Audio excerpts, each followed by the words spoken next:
ยังโสดคือเก่าบ่เนาะโสดคือเก่าโสดคือเก่าโดยโอ้โสดมื้อนี้100% 100%น้องลาขี้แพ้เด้อผู้ใดอยากทักหาก็ทักหาได้แต่เวลาน้องอยากตอบกลับก็จะเป็นโทรศัพท์ของน้องมันค้างหน้าจอแตกเบิดแล้วเนาะโดยประมาณเท่าไหร่น้องสิแปลงหน้าจอใหม่นี่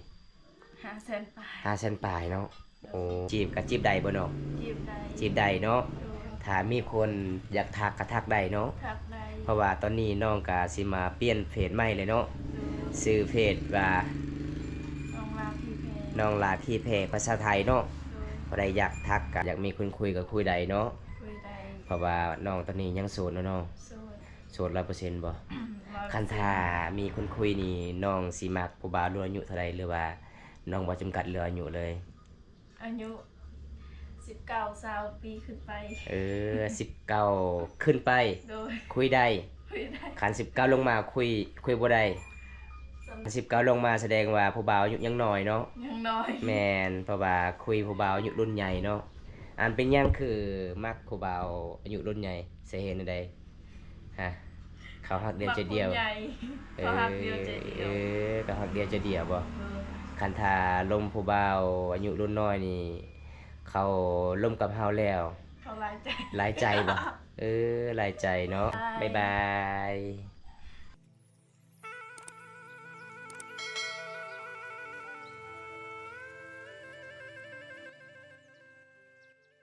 สวัสดีสละสบายดีป่าอายไป5วันนี้น้องไปไสวันนี้คือบ่เห็นอยู่เฮือนไปก้นมันโอ้ไปกับผู้ใดก่อนมันไปกับพ่อแม่แล้วก็อ้ายได้จักเที่ยววันนี้เที่ยวเดียวแสดงว่าตั้ง4นิ้วก้อยนี่นิ้วโป้นี่ต้องมีเที่ยวเดียวเนาะได้จักล้านเที่ยวหนึงบ่ฮู้เนาะเพราะว่ามื้อนี้ก็น้องอีกบ่อยู่เฮือนบ่อยู่เฮือนมื้อนี้ก็น้องสาวอีกไปแทนน้องเพราะว่ามื้อนี้เจ้าก็เมื่อยเนาะวันนี้น้องมาจักโมงไปถอนมันไป7 โมง7 โมงกลางคืนมาฮะไปแต่เช้าคืนน่ะ6 โมง6 โมงโอ้สมพอค่อยไปหาอยู่เฮือนก็บ่ได้เจอวันนี้พี่น้องสบายดีเด้อพี่น้องสบายดีเด้อมื้อนี้ก็มานั่งเล่นกับน้องลาสาวลาวลูกสาวกกพี่น้องเอ้ยลูกสาวกลางบ่ลูกสาวกลางเอ้ยกกเอาผัวแล้วเขาดองเท่าใดลูกอันนั้นเขาดองเอ้ยเจ้าเท่าใดกกบ่ฮู้เลยเพราะว่าตอนน้องยังน้อยบ่โดยเขาเอาตอนเขายังน้อยเอาเอ้ยเขาใส่ไว้พอจะว่าคันเอา1คน50ล้านคันเอา2 28ล้านแม่นแท้บ่บ่ฮู้นำลาวบ่ฮู้นำมีพอบ่ฮู้นำมีพอเพิ่นว่าพี่น้องอีพอมื้อนี้ก็ไปถอนมันเนาะเพราะว่าน้องก็อยู่เฮือนอยู่ศาลสิตามข้าวตักน้ำโอ้ยพี่น้องไอ้วิถีชีวิตชาวลาวอันนี้ก็คือชาวลาวเด้อพี่น้องชาวลาวเป็นจังได๋ช่วงนี้มีคนคุยแล้วบ่น้องยังบ่มียังโสดคือเก่ายังโสดคือเก่าพี่น้องบ่มีไผคุยเพิ่นว่าพี่น้องเอ้ยหลังจากมายิ้มยามสาวน้อยก็มายิ้มยามสาวลาเห็นสาวลาอยู่เฮือนมื้อนี้ก็เลยแวะลื่นพี่น้องใส่โทรศัพท์ของน้องแปลงแล้วบ่หน้าจอแตกยังบ่มีเงินบ่ยังบ่มีเงินแปลงประมาณเท่าใดเนาะ500,000ปลาย500,000ปลายเนาะโอ้500,000ปลายพี่น้องเพราะว่าโทรศัพท์ของน้องก็เล่นบ่ได้พี่น้องมันขัดเคินๆพี่น้องไงเวลาเฮาเล่นนี่มันไปทางอื่นโหลดพี่น้องหน้าจอแตกเบิดฝนตกมื้อนี้เนาะน้องไปตักน้ำเลยบ่ให้เขาแล้วครับให้เมื่อตักกินให้ก็เมื่อตักน้ำกินนี่โอ้พี่น้องเพราะว่ามามื้อใดก็สาวลาก็ขยันหลายเด้พี่น้องสาวลาก็นอนอยู่นี่บ่นอนจักคน4 คนโอ้ผู้สาวลายแท้นอนอยู่เฮือนเจ้าเนาะมันมีน้องอีกน้องค่อยแล้วก็ค่อยแล้วก็หมู่น้องค่อยอีกโอ้เพราะว่ามีคนอื่นมานอนอยู่นี่2 คนรวมทั้งหมด4 คนเป็น4 คนโอ้4 คนผู้สาวนอน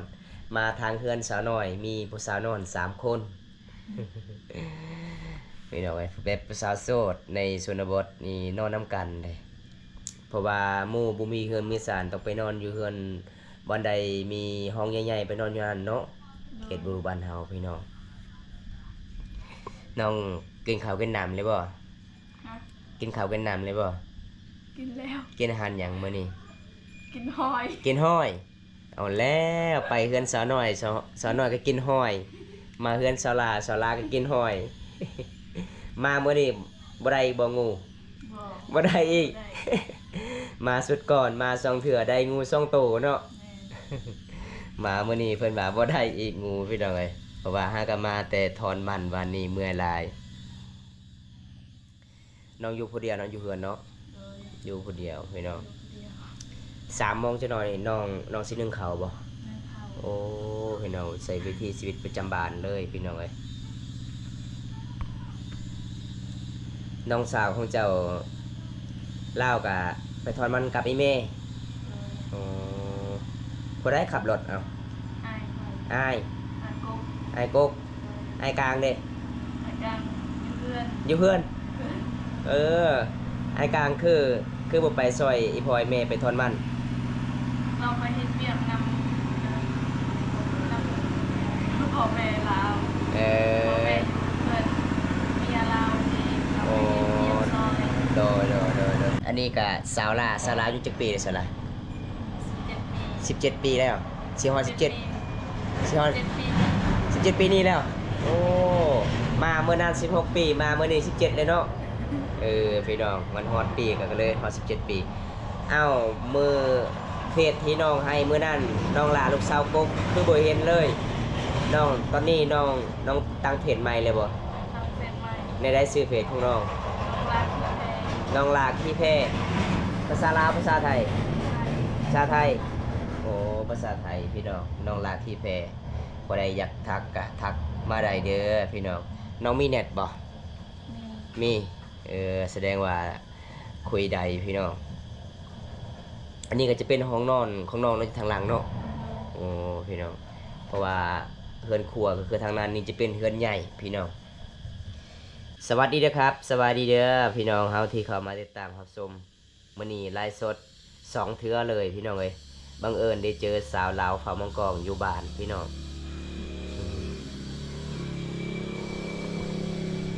บ่น้องล่ะ เจ้าคือบ่ได้ไปอาบน้ำอยู่เซรู ที่ข้านไป ที่คานไป มันไกลบ่ บริใกล้แต่ว่าที่ข้านไป เพราะว่าน้องก็เคยอาบน้ำอยู่เฮือนเนาะ โดย เมื่อวานนี้มีสาวน้อย สาวบ้าบไปอาบน้ำสาวกาด แต่บอมตามมายิ้มยามเมื่อนั้นบ่มีไผทักหาน้องเลยบ่ บ่มี บ่มีเลย บ่มีไผ เพราะว่าย่างเขาเจ้าคนหาเพจน้องบ่เจอเพจเก่า ตอนนี้น้องก็ตั้งเพจใหม่เลยเนาะน้องลาขี้แพ้บ่ โดย ภาษาไทยเนาะ ชาวไทย ภาษาไทยพี่น้องก็สามารถทักหาได้เด้อพี่น้องบ่ได้อยากคุยกับน้องอายุ17 ปี18 ปีก็สิเอาผัวได้ละปีหน้า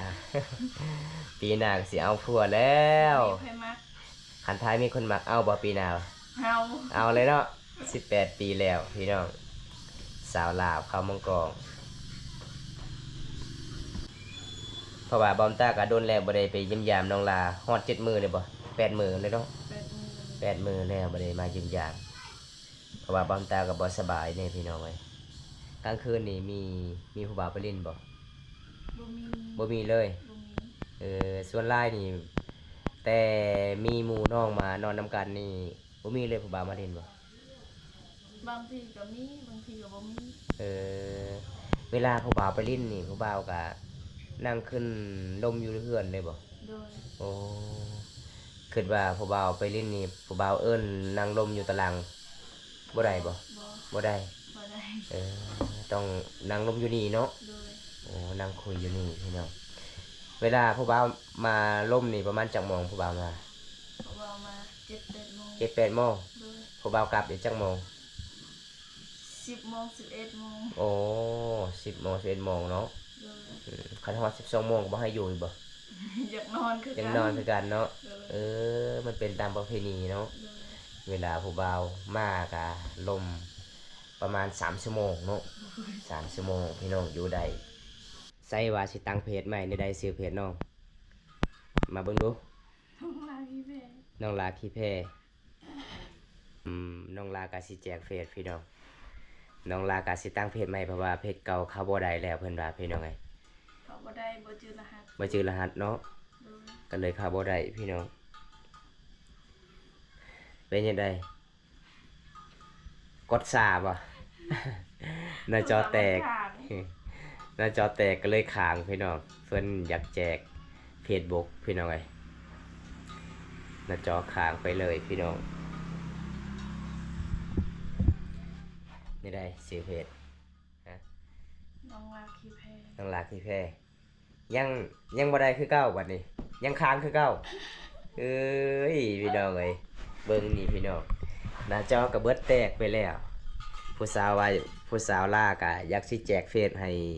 หนุ่มๆโสดนี่ล่ะพี่น้องทางหลายที่อยากคุยกับน้องก็สามารถคุยได้เพิ่นว่าพี่น้องเพราะว่าโทรศัพท์น้องมันค้างพี่น้องย่านบ่มีเน็ตบ่หรือว่าจังไดฮะคือบ่ออกเลย มาแล้ว นี่ครับ น้องลาขี้แผ่เด้อพอได้อยากทักหากะทักหาได้แต่เวลาน้องอยากตอบกลับก็จะเป็นโทรศัพท์ของน้องมันค้างหน้าจอแตกเบิดแล้วเนาะ โดย ประมาณเท่าไหร่น้องสิแปลงหน้าจอใหม่นี่ 500,000ปลาย 500,000ปลายเนาะโอ้พี่น้อยคันถามีอยากคนคุยก็คุยได้บ่กับน้องบ่ คุยได้ คุยได้แต่เวลาเซตหามันซากะอย่าให้น้องเนาะเพราะว่าโทรศัพท์ค้างเนาะ โทรศัพท์ค้าง หน้าจอมันก็แตกหมดแล้วพี่น้องเอ้ย น้อยทำเฮ็ดหยังคอยไปอยู่เฮือนบ่ สาวน้อยบ่สาวน้อยทักหาบอกสาวน้อยมาเล่นอยู่เฮิงข่อยนี่เด้อ โดย ยิ้มยามสาวมื้อนี้ก็หลายๆคนเลยพี่น้องมาหลังจากมายิ้มยามสาวน้อย โ ฮะ มันถามหาค่อยว่าเจะมีเน็ตบ่ เราอยากมาหาค่อยนี่อีน้อย อีน้อย โดย ทักหาโลดมาหาโลด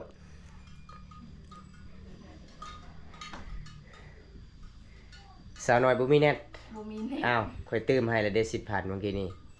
เราว่าบ่มีเด้ยันเรายืมบัตร ศูนย์ เงินศูนย์ อืม จ้ะ น้องเวลาน้องบ่มีเน็ตน้องเคยยืมบ่เงินศูนย์บ่ ยืม ยืมตลอด ยืม ยืมตลอดพี่น้องคันเวลาบ่มีเน็ตนี่อยู่บ่ม่วนบ่น้อง บ่ได้อยู่ บ่ได้ บ่ม่วน คันมีเน็ตนี่เวลาเฮาเล่นโทรศัพท์มันก็ม่วนหน่อยหนึงเนาะ ม่วน บ่มีคนคุยก็ม่วนเนาะ ม่วน คันมีคนคุยในโทรศัพท์แฮงม่วนอีกเนาะ แพงม่วน พี่น้องเพราะว่าสาวลาวว่าขาดเน็ตบ่ได้พี่น้องคันขาดเน็ตนี่แสดงว่าอยู่บ่ม่วนเลยพี่น้องเอ้ยเพราะว่าคันขาดเน็ตมื้อใดต้องยืมเงินศูนย์มื้อหนึงได้จักเทื่อยืม สองเพื่อ สองเทื่อกำหนดที่2เทื่อบ่ศูนย์ให้ยืมบ่ โดย หลังจากนั้นก็ยืมบ่ได้ ยืมบ่ได้ โอ้พี่น้องสาวลาวเผ่ามังกรครับสาวโสดสาวสวยประจำหมู่บ้านสาวบ้านป่าทั้งสวยทั้งขยันพี่น้องเอ้ยเฮ็ดเวียกบ้านก็เก่งพี่น้องนึ่งข้าวฟ้าฟืนตากน้ำเฮ็ดให้เฮ็ดสวนโอ้ยพี่น้องเอ้ยเพราะว่าเวลาอยากตีข้าวนี่น้องก็ตีได้บ่ ตีได้ ตีได้เนาะเวลาซักข้าวให้เนาะ โดย โอ้พี่น้องเวลาดำนาก็เป็นอยู่บ่ เป็น เป็นเนาะสาวลาวเขตนี้ก็หลายๆคนก็เขาเจ้าเฮ็ดเวียกเลยพี่น้องช่วยเวียกพ่อแม่ หลังจากที่เอาผัวแล้วก็ช่วยบ่ได้เนาะเฮ็ดเวียกผัวอีกเนาะ เป็นเพื่อนอยู่พวก คือเอ้ยเจ้าเอาผัวแล้วบ่เห็นมาเลย พวกก็อยู่เพื่อนพวก สาวน้อยว่านี่ใดบัดนี้ บ่ได้ตอบ บ่ได้ตอบเลยสาวน้อยก็โอ้ยม่วนหลายบ่คุยไปเฮือนสาวน้อยพี่น้องเพิ่นก็นั่งเล่นม่วนพี่น้องเอ้ยเพราะว่ามื้อนี้ก็มาหาน้องลาก็นั่งเล่นก็ม่วนนั่นล่ะพี่น้องอยู่เฮือนอยู่ศาลปกตินี่สาวลาวนี่อยู่เฮือนอยู่ศาลผู้เดียวนี่เป็นตาย่านเด้พี่น้องอยู่ผู้เดียวเด้แต่สาวลาวนี่อยู่ใดพี่น้อง ย่านยัง ยานโจรลักเล็กน้อยบ่ได้ยานบ่ บ่ได้ย่าน บ่ได้ยานเนาะคือบ่าวตาไปถ่ายคลิปทางโตยมีผู้สาวยานบ่าวตาว่าบ่าวตาไปจับเด็กน้อย เขาแล่นเข้าป่า มีสาวแบวกับสาวนานยานผมตอนนั้นพี่น้องเอ้ย เพราะว่าบอมตาก็ไปถ่ายคลิปแจกขนมให้เด็กๆนี่แหละแต่น้องนางก็ไปบอกชาวบ้านว่ามีคนไปจับเด็กน้อยแล้ว อ้าวผู้บ่าวเส้นหาหรือว่าผู้ใดเส้นหา โบ ฮะ บ่มีเพทัก บ่มีไฟทักเสียงอิหยังมาเสียงมองปลุกบ่ โบ น้องน้องของเจ้ามันก็ลมผู้บ่าวคือกันบ่เวลาผู้บ่าวไปเล่น ลม คิดว่าลาวบ่ลมเลยผู้บ่าวลาวก็ลมอยู่เนาะ ลม ส่วนน้องก็อายุ15 ปีบ่ 16 ปี 16 ปีแล้ว โอ้พอดีเจ้า17 ปี โดย โอ้พี่น้องสาว16 17 ปีแล้วพี่น้องสาวลากับสาวสิดาสาวสองไอ้น้องสาวขาวมองกองมื้อนี้ก็เปลี่ยนออกเฮ็ดเวียกพี่น้องเมื่อวานมื้อซื่อนี้ก็น้องลามื้อนี้ก็น้องสิดาอีกมาเฮ็ดเวียกเปลี่ยนไปละพี่น้องเอ้ยเพราะว่าคำผู้เดียวเฮ็ดมันก็เมื่อยนะน้องเนาะ โดย ก็เลยเปลี่ยนกันเฮ็ดพี่น้องสาวลาวเขตบรูฟาร์มองกองแบบนี้พี่น้องเอ้ยการใช้ชีวิตอยู่นํพ่อแม่ต้องเป็นผู้สาวโสดต้องเฮ็ดเวียกหนักเด้พี่น้อง คันบ่เฮ็ดก็บ่มีกินพี่น้องเอ้ยสาวลาวฟาร์มองกองพี่น้องอันน้องลาอ้ายเขาถามอีกเด้อมื้อนี้เด้อเป็นจังไดฐานะยังโสดคือเก่าบ่น้อง โสดคือเก่า โสดคือเก่า โดย โอ้จักเปอร์เซ็นต์โสดมื้อนี้ 100% 100%พี่น้องโสดคือเก่า 100%น้องสิดาเด้ก็โสดคือกันบ่ โสดเบิด โสดเบิดบ่มีไผจีบบ่ บ่มี บ่มีไผจีบคันทามีคนจีบก็จีบได้บ่น้อง จีบได้ จีบได้เนาะ โดย ถ้ามีคนอยากทักก็ทักได้เนาะ ทักได้ เพราะว่าตอนนี้น้องก็สิมาเปลี่ยนเพจใหม่เลยเนาะ โดย ชื่อเพจว่า น้องลาพี่แพร น้องลาที่เพจภาษาไทยเนาะ โดย บ่ได้อยากทักก็สามารถทักได้เนาะน้องเนาะ ทักได้ โสดมา16 ปีแล้วบ่แม่นบ่ โดย อายุตอนนี้ก็16 ปีก็โสดมา16 ปีแล้วพี่น้องเอ้ย16 17เจ้า 16 16อ้าว โสด7 17แล้ว7 ปี 17 ปีแล้วพี่น้องเอ้ยเพราะว่าเฮาก็ลงลืมๆล่ะพี่น้องเอ้ยอายุเพราะว่าน้องล่า17 เดือนนี้ล่ะพี่น้องส่วนน้องสิดา16เพราะว่าบอมตาถ่ายชุดก่อนก็อายุน้องล่าก็อายุ16 ปีเพราะว่ามามื้อนี้ก็17แล้วพี่น้องมันครบ17 ปีแล้วครับผมจังใดอ้ายก็มายิ้มยามน้องก็บ่มีหยังเด้อน้องเด้อเพราะว่ามื้อนี้ก็มาถามเรื่องราวน้องล่ะถ้าอยากมีคนคุยก็คุยได้เนาะ คุยได้ เพราะว่าน้องตอนนี้ยังโสดเนาะน้อง โสด โสด100%บ่ 100% คันถ้ามีคนคุยนี่น้องสิมักผู้บ่าวรุ่นอายุเท่าใดหรือว่าน้องบ่จำกัดเรื่องอายุเลย อายุ19-20 ปีขึ้นไป 19ขึ้นไป โดย คุยได้ คุยได้ คัน19ลงมาคุยบ่ได้ จำได้ก็คุยได้เบิด แต่น้องบอกว่า10ปกติคุยได้นี่19ขึ้นไปเนาะคัน19ลงมาแสดงว่าผู้บ่าวอายุยังน้อยเนาะ ยังน้อย แม่นเพราะว่าคุยผู้บ่าวอายุรุ่นใหญ่เนาะอันเป็นหยังคือมักผู้บ่าวอายุรุ่นใหญ่สิเห็นใดฮะเขาฮักเดียวใจเดียว มักผู้ใหญ่เขาฮักเดียวใจเดียว เขาฮักเดียวใจเดียวบ่ เออ คันถ้าลมผู้บ่าวอายุรุ่นน้อยนี่เขาล่มกับเฮาแล้ว เขาหลายใจ หลายใจบ่หลายใจเนาะอายุยังน้อยเนาะ เขาลมหลายคนน่ะ แม่นเพราะว่าอายุใหญ่นี่คนเฒ่าแล้วเขาบ่กล้าลมแล้วเนาะ เพราะว่าเขาได้เมียหนุ่มเนาะวันนี้เนาะ จังใดอ้ายกะสิเมื่อปากกันเด้อน้องเด้อ โดย คลิปนี้กะบ่มีหยังหลายมายิ้มยามน้องกะมาถามฐานะของน้องล่ะเพราะว่ามามื้อนี้ก็ยังโสดนะน้องเนาะ ยังโสด คลิปนี้กะจบไว้ที่นี่ก่อนพี่น้องบ่ได้รับชมคลิปนี้แล้วก็อย่าลืมพากันและกดแชร์นี่เด้อพี่น้องพากเป็นกำลังใจให้บ่าวน้ำตาและสาวล่าเฮ็ดคลิปตอนต่อไปพี่น้องเอ้ยจังได๋กะบ๊ายบายเด้อบ๊ายบายนี่น้องบ๊ายบาย